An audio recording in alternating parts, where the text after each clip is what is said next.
Hi guys, alam kong napaka-busy ang lahat guys, kaya ayan, pupuntahan rin namin guys yung aming mga mahal na sa buhay na yumaong si Lola at si Lolo. Kaya ito kami guys, so bumili muna kami dito guys, let's go!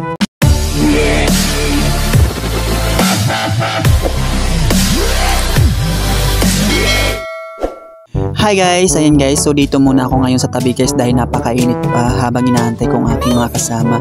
At ayan na nga guys, so pupunta nga kami doon sa puntod ng aking lolo't lola. Kaya ayan, so naglalakad na kami dito guys. So entrance pa lang dito, grabe napakarami ng tao. Iwan ko kaya guys sa loob kung napakarami ng tao. So dito nga pala guys ang papasok, ayan. So nakikita nyo na dyan marami-rami ng tao. At ito na nga guys, nandito na nga kami sa loob. At ayan, napakarami na talagang tao at sobrang napakainit talaga dito guys.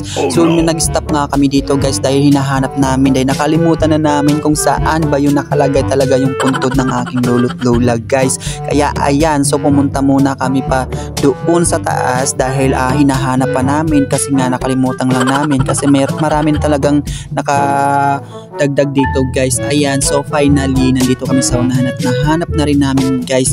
Marami na pala siya guys, kaya hindi na namin nakita dito kasi natatabunan na rin yung iba. At ito guys, dahil sa sobrang init kaya nagtirik na rin yung kandila ng aking nanay at tatay. Kaya ayan, so sobrang init talaga dito guys kasi tanghaling tapat. At habang nagtitirik pala sila na guys ng kandila, so dito muna tayo sa gilid habang nanonood ako sa kanila guys kasi makikisilong muna tayo kasi napakainit talaga dito ng sobra.